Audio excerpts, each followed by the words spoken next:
So we're back. Myself, Pastor Jeff, Cleveland area, ELCA, Pastor Andrew, Rochester, New York, ELCA Lutheran as well. If you found this by accident, which you didn't. We have a topic that I think is one that's not just applicable to pastors, but is one that is also very pertinent for everybody. Okay, so we all have people. This is not surprising at all. We all have people in our lives, whether they're close friends, fellow church members, co-workers, neighbors, whomever. So we disagree with their approach to Christianity. We just have different viewpoints. And this can happen, obviously, outside of, for a Lutheran, looking outside at other different expressions of Christianity.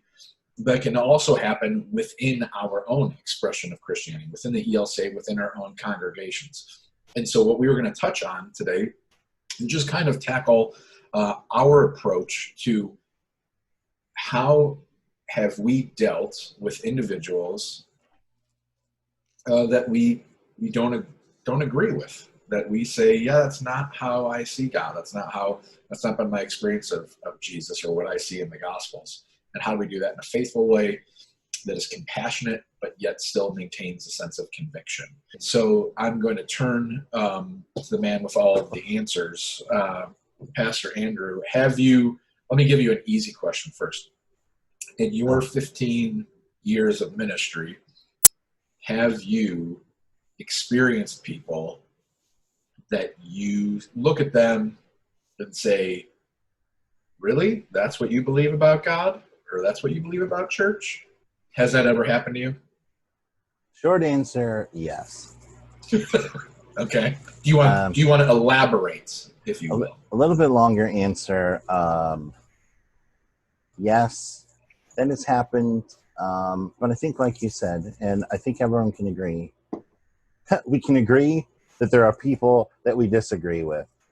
An example that came to mind that when we were talking about it before is in my first church. We had the leader, president of the local Republican chapter, and we had the leader, president of the local Democrat chapter. These two men, who, when I came there, were in their early 70s and had been in these positions for, I think, decades, they constantly were at each other. They were constantly arguing. They never, brought out the colorful metaphors or anything like that. But they're both members of the congregation. Yeah, they were both members of the congregation. Yeah. And of course, if you talk to them, they're like, "Yeah, we're like best friends." But they would argue and they would tell each other how wrong they were. And, you're dumb. I can't believe you said that. But the thing is, and they would do that all the time, and they do it in the parking lot. But once they hit those doors of the church, literally, red doors, good Lutherans, once they hit those doors, it stopped. Huh. It's like they took all their differences and they set them outside the doors, and they came in, and you would never know. If you saw them inside that church, you would never know. All you would know is they were really good friends. Huh. And so one time I asked him, I said, gosh, it must be, and I said, you guys have an interesting relationship. And they both looked at me and they said, the thing is this, and obviously I've never forgotten this. They said, the thing is this, outside these doors, we can bicker about things and we can disagree about things. But the one thing is, God is above all of this. And God calls us to love our neighbors. And the one guy says, and the thing is, if you've never seen the guy's face who used to do Smucker's commercials, you would think this guy was that voice. He just had this calm voice, except when he was upset. He says, God calls us to love each other, and God is above, all these differences that we find here. And he says, and I love this guy. And the other one's like, yeah, and I love this guy too. So that's always been something for me. We can have these differences and we can disagree on things, but it's almost the question that I constantly ask, but where is God in this relationship? Where is Christ in this relationship?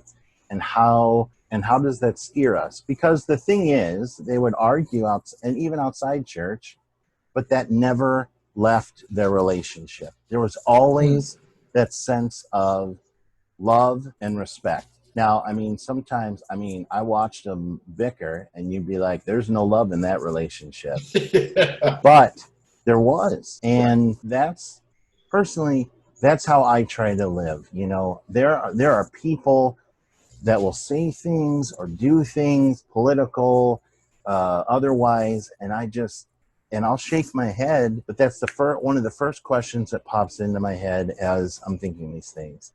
How is God calling me to love this person? And then what does that love look like? And I think that's what all of us need to strive to do, because that's what we're called to. Well, that all sounds very pastoral, doesn't it?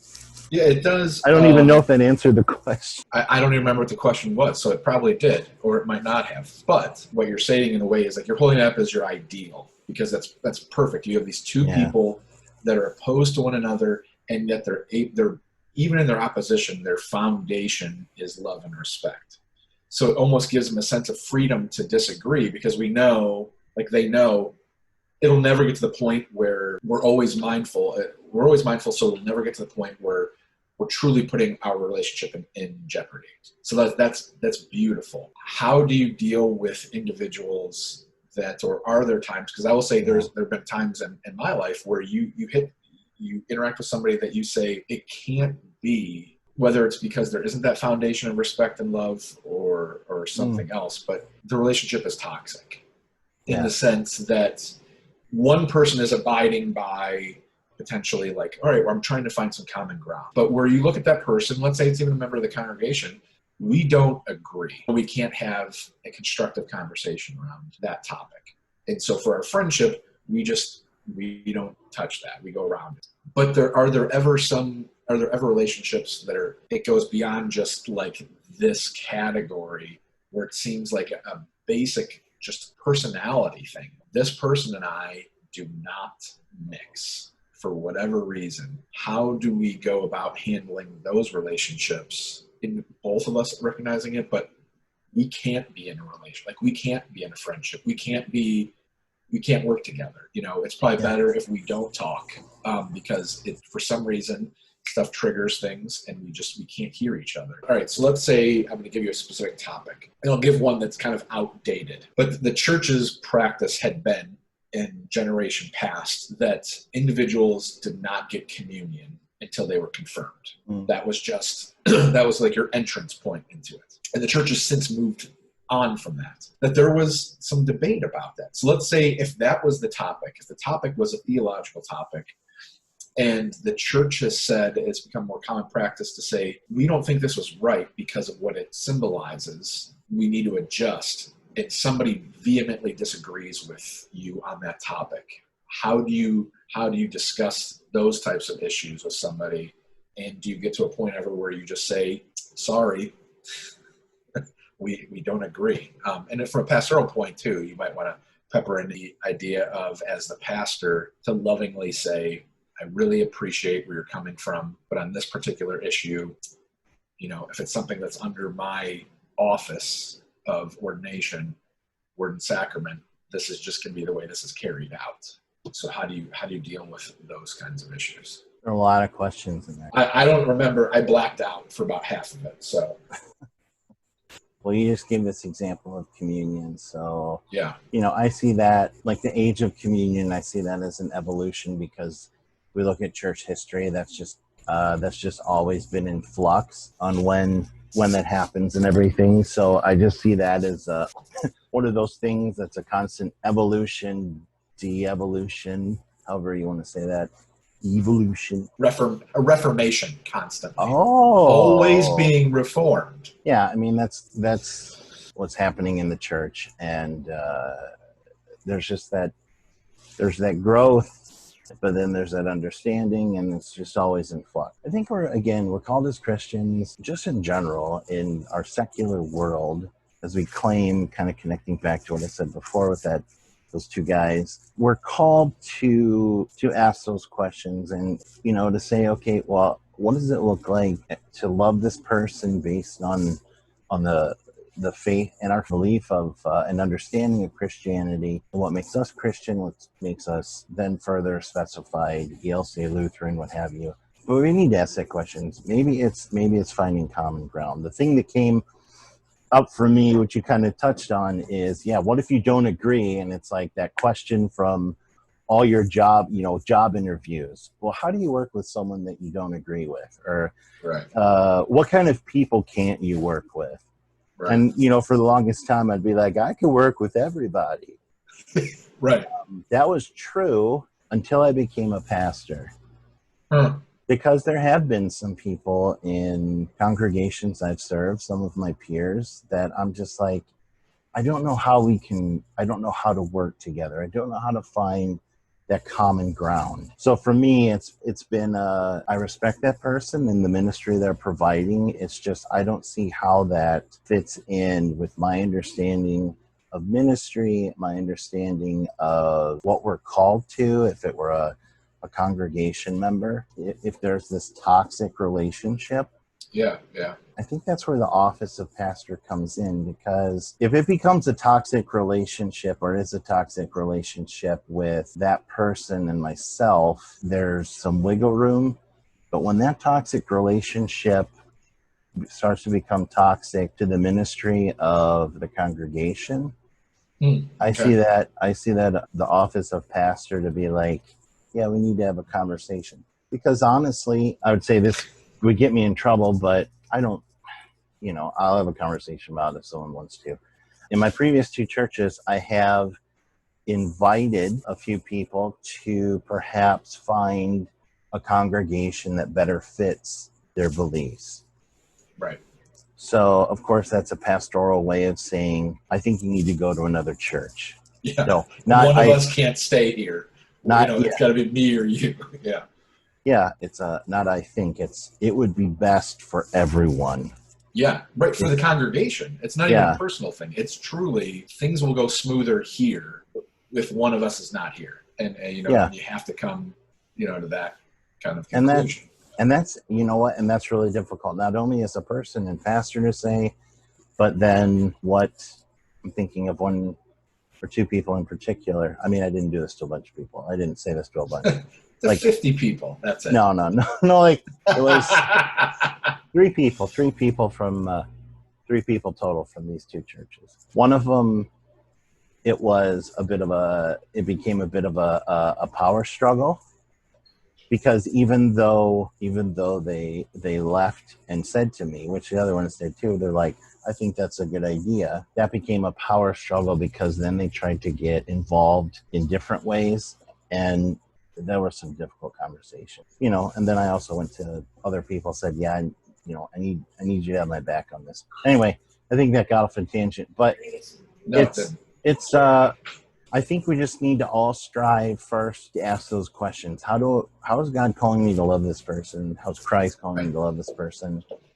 In a sense, where is Christ in this relationship or not in this relationship? And then, is there common ground? And if there isn't, I mean, I'm not saying like kick those people out of your life completely. It's just, I think it's just a recognition of like, maybe it's just not best that we connect on maybe that personal level rather than professional level. Right. I'm just thinking of like with other pastors. Right. It's probably best if I unfollow your posts.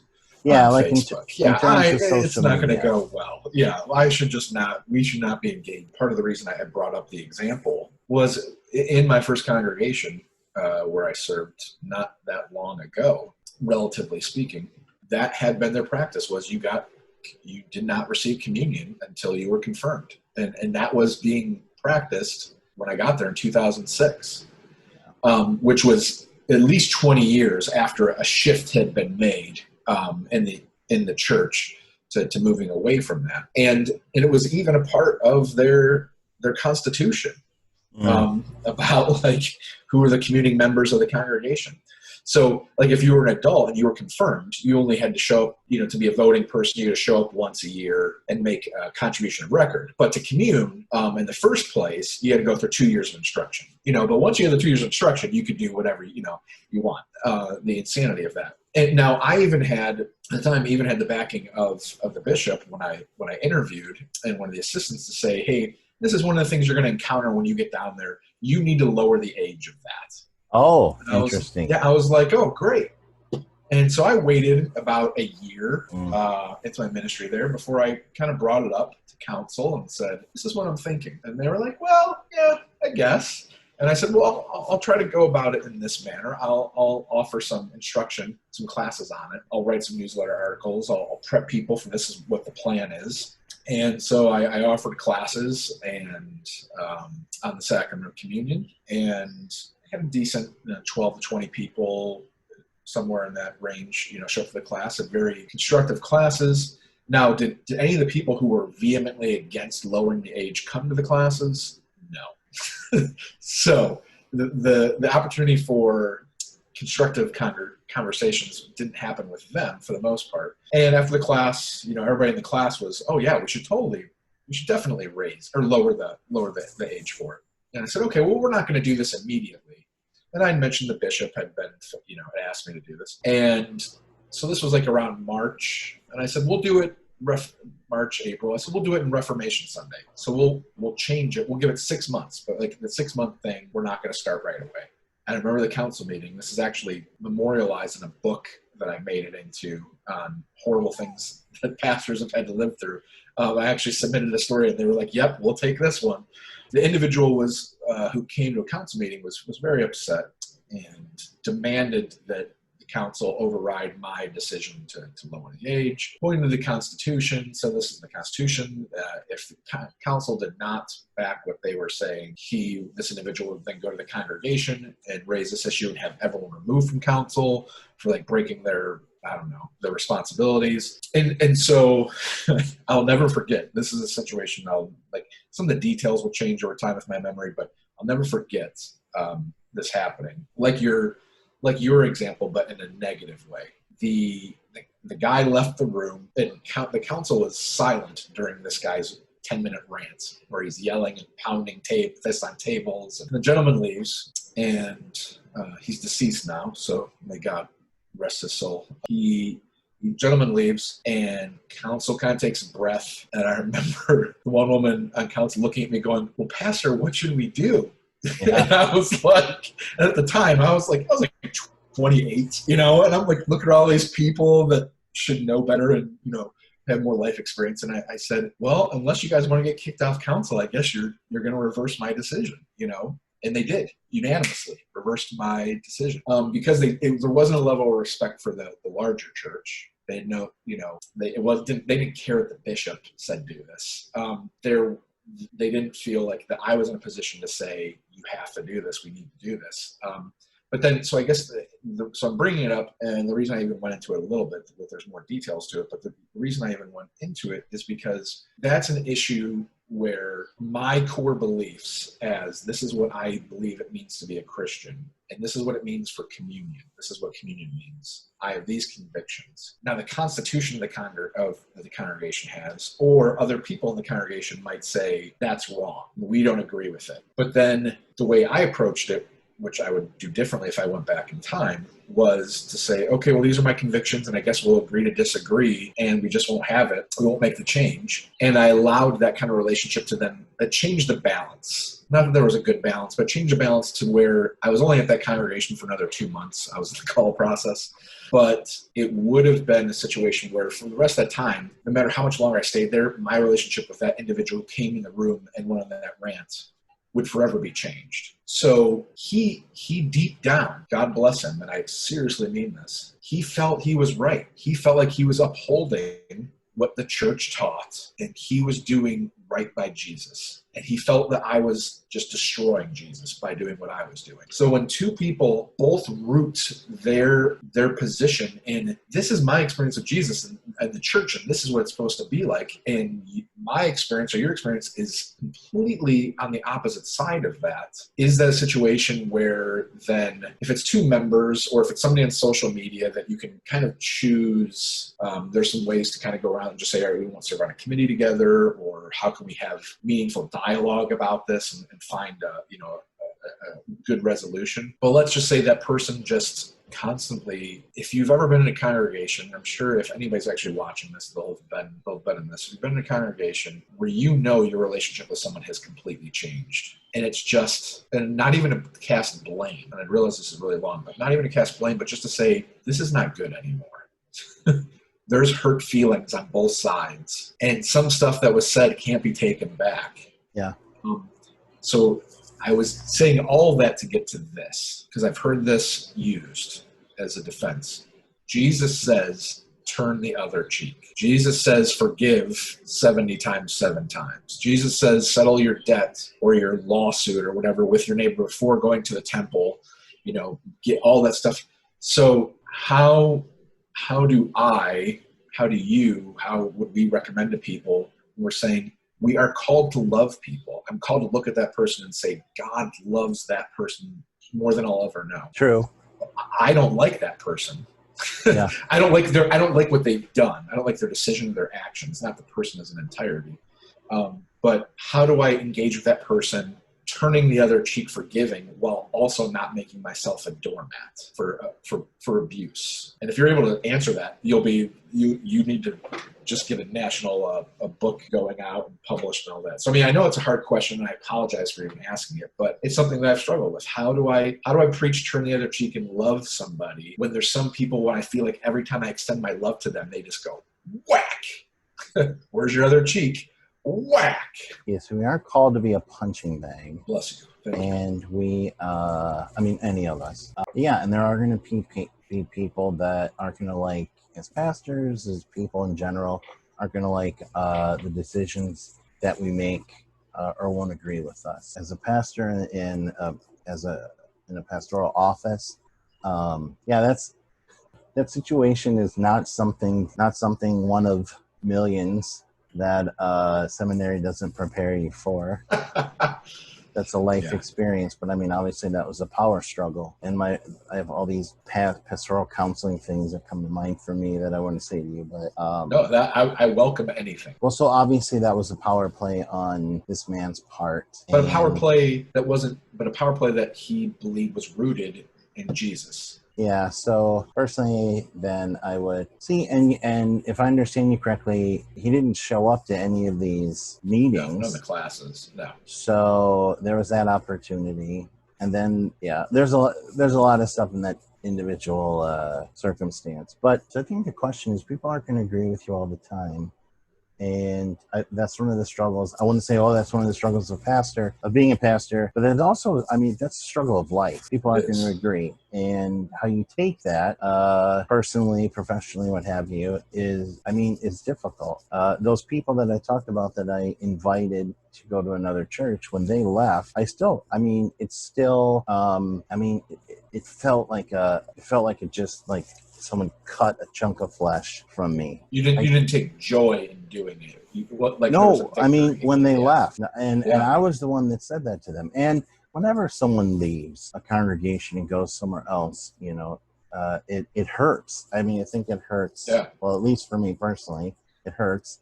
But then it hurts church, small c, that congregation, and because there's relationships that were formed there. And of course you can see people outside the building and whatnot. So, you started initially, the thing is, punching bag thing, Yeah, we're not called to be a punching bag. Jesus, we turn the other cheek, but that doesn't mean we just take it all the time as people.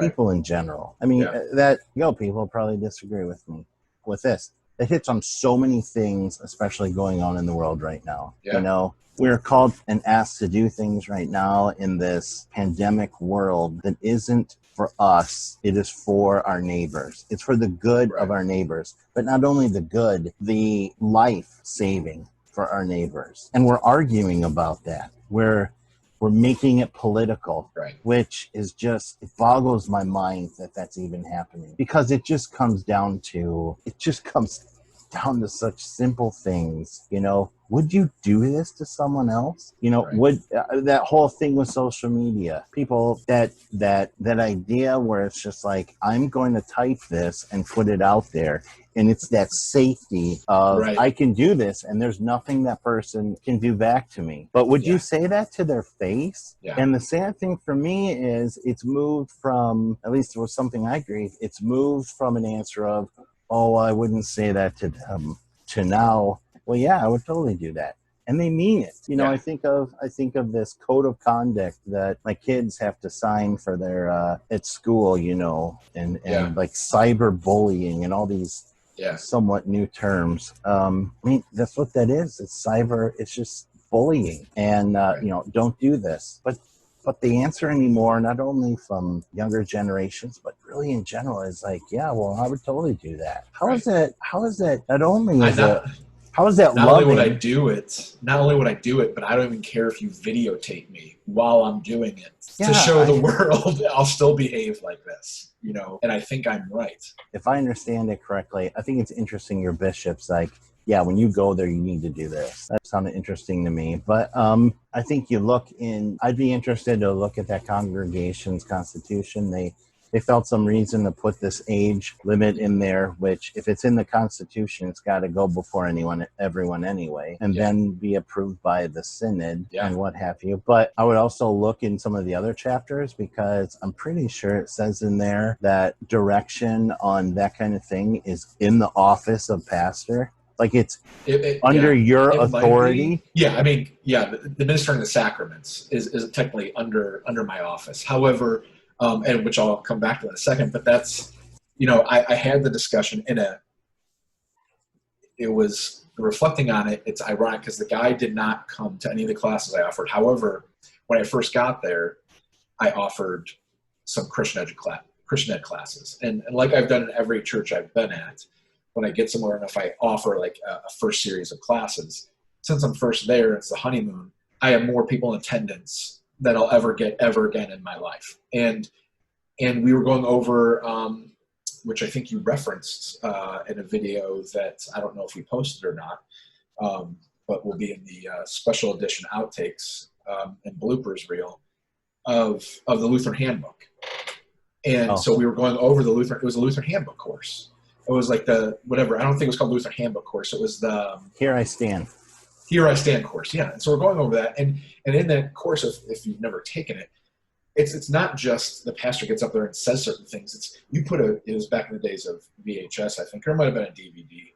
It was a DVD that you go and you're watching Lutheran scholars state this is what Lutherans believe in general terms. And then you have a discussion about it.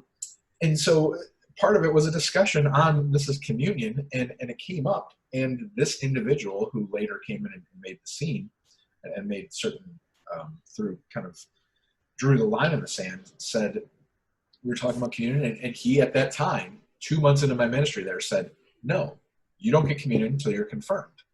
And I said, well, you know, what about, I just try to look for a loophole. I said, what if somebody moves to this congregation and their child has received communion at a younger age and they're not confirmed yet? He goes, you stop giving them communion. And I remember saying to him, I don't think I would do that. I knew where he stood. What's comical, what I'm circling back to, is that I had the classes. There were murmurings that people were upset. There was another person who was on council called me and said, you need to pull this communion thing. Because people have stopped contributing financially to the congregation because they're upset about it. And so people are this and that. And I said, well, that's just ridiculous. They're not contributing to me. They're contributing to the congregation and to the ministries we do. But, through that conversation, I knew there were rumblings. And so I called the bishop back, and we can talk about this after the recording. But I called the bishop back and I said, this is what's going on. And the bishop said, you are the officer. You are the pastor. You are in charge of the office of word and sacrament. You do not need their approval. You change the age of communion. And I said, okay. Now, I didn't bring up to the bishop about the Constitution issue, honestly, because I had not read the Constitution, and it wasn't until that evening at council that I even knew it was in there. When the guy came in, I was like, what? Wait, it's in the Constitution? But right, because it shouldn't be in there. Because it shouldn't be. Right, it blew my mind. And I didn't call the bishop back up and say, look, I need you to come down here and help me sort this out. So I didn't take those steps, but the bishop was, this is what you do. So in going around all of that I think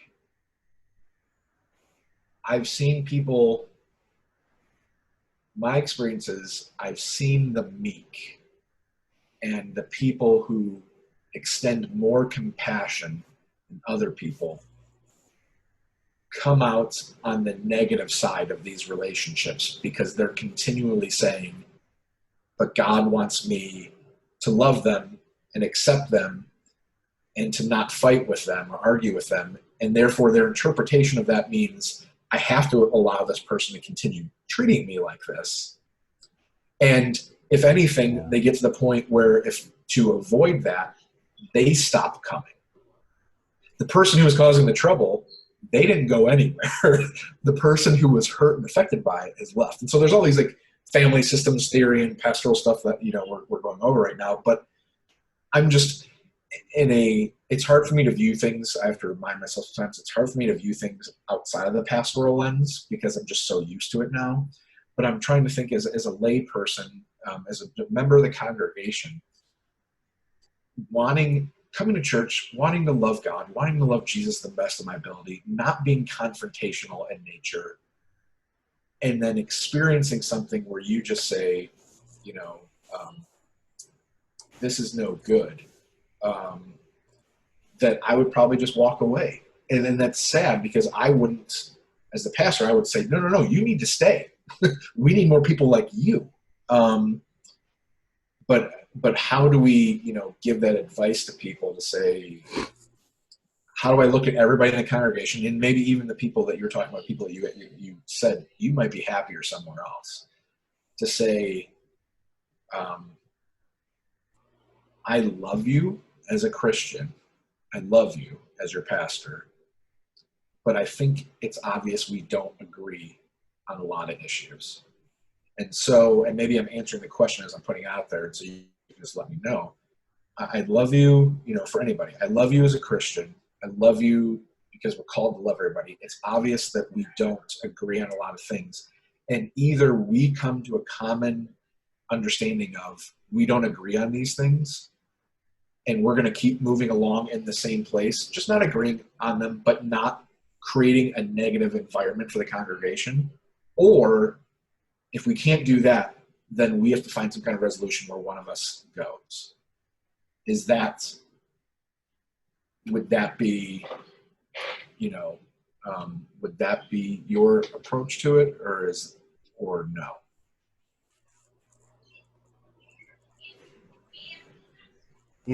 First I want to say, especially that being your first congregation, as you said, 28, and now speaking as a 40-something.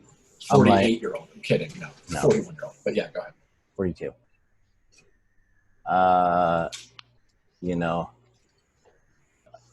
With age comes, I want to say, some wisdom, but also stupidity. Yeah. There was a lot there. Your situation is a direct, just such a definition of a power play by a congregation member, by a person. Yes. People aren't going to agree with you. Now, as a pastor, my approach to that would have been,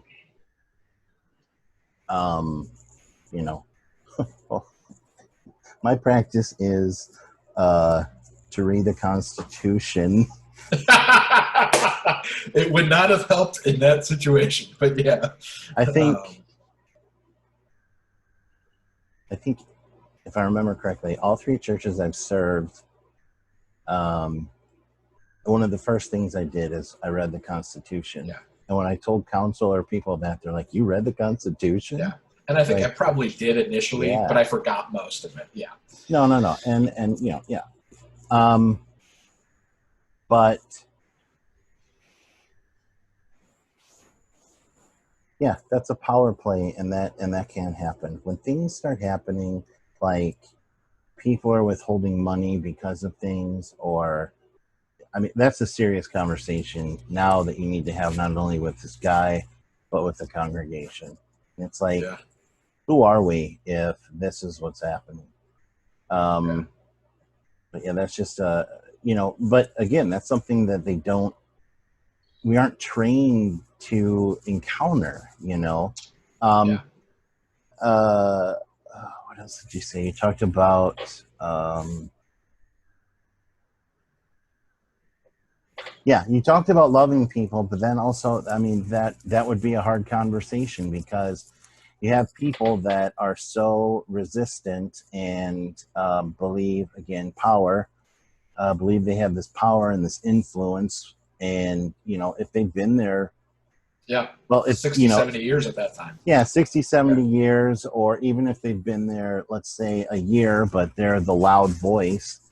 Yeah. People are like, there's that idea of, well, just let that guy talk and eventually he'll just peter out or whatever.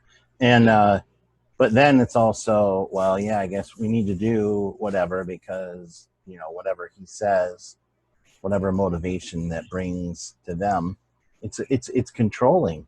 And and for me, that's when you go to this person and you're like, all right, I've tried to find common ground. I've tried listening. I feel and I think I've done all these things, but you get down to it, and that's when you bring things out like your own brood of vipers, and you have to have a real tough discussion with these people and be like, this will not happen anymore. Yeah. And you're gonna and that relationship, honestly, I mean, it'll appear broken, but I mean, that kind of stuff I mean, that in particular, I mean, with communion, it's like exactly what your bishop said. You are in the office. This congregation has called you to be in that position. So that is a chance for education. And it's also part of what I would call, our pastoral authority. That is in the Constitution. Right. That's in there. That's in there. This thing that the congregation added whenever of well, you have to be confirmed before you get communion, which again, like I said in the beginning, has been an evolution. Right. It's like this contradicts exactly what is in, because I imagine that 9th grade communion thing didn't have an asterisk next to it. No. However, I believe within chapter 9 of every constitution in every ELCA church and synod and the national constitution, duties and of the office of pastor, right in there it says, in layman's terms, it's up to you. You have been given this authority by the church, capital C, but also by this congregation. And as long as and just put it in there because you know it, I know it, but as long as you're doing everything within the under the umbrella of what is acceptable in the ELCA, then the authority. If we came in and said, well, I'm just going to start, I'm going to sacrifice a pig on the altar, we're going to use that blood, or something like that, would be like, whoa, we're not, but authority under the confessions, under the creeds, the traditions of the church. And so I think even though all of that was very pastoral, and I appreciate your response because that helps me. And obviously, I would like to think that if I were in that exact same situation today with 14 years of experience and age, that I'd handle it differently than I did 1 year out. But I think what you said is also very relatable for people in general, that we have relationships in our lives and we know which ones they are. It's harder with family than with friends at times because family, there's that extra, the line in the sand's drawn a little bit further out maybe. But there are those relationships that, if we're being honest, some of them we allow ourselves to be taken advantage of, or that are not the healthiest. And I think exactly what you said is a very healthy way to approach it. If you recognize it, to see it, to say, hey, this has been going on. This is how it's making me feel. And I want this relationship. Like I want to be able to continue to talk to you. I want to be able to do this and that with you. But I'm gonna be honest with you, if it keeps going this way, and maybe you don't realize it's having this effect on me, which is a great conversation piece. But if you are, or if you are now that I'm telling you, if these things continue, then I'm not going to continue to put myself in this, in the situation anymore. And that is still a loving response, because God is also calling us to care for ourselves and to model good relationships for other people. And if somebody sees, I had not thought of it till this moment, but if other people on council, if other people in the church continually see a pastor, or let's say anybody else, a member of the congregation, with another member of the congregation, and see somebody continually, consistently dump on that other person and nothing happens, then that affects the structure and the environment, the atmosphere of that congregation. And people begin to see, well, okay, I guess so-and-so can just do whatever they want to do, So it's part of our call as well to confront those situations in a caring way, but to still proclaim the truth, and to still hold on to that conviction without, you're not called, you lose yourself for the cross. You don't lose yourself for Don. Right. And Don, I just made that up. That wasn't the person's name. So I appreciate, I realize we can talk about this forever. I appreciate your thoughts on this. And we'll, hopefully we'll be back next week, God willing, with another video, but I am going to upload this one. So once we all say goodbye and bye from Cleveland, thank you, Andrew. For anybody who's watching this, please leave comments, thoughts, experiences in the post, and we pray for all of you. Anything you want to add as we wrap this up? Ditto. We pray for everyone. Love everybody. Bless you. Love everybody. That's the easy answer. All right. So bless you. Kisses. God's love. Oh, you've been blessed, and I'll talk to you later. All right. Thanks.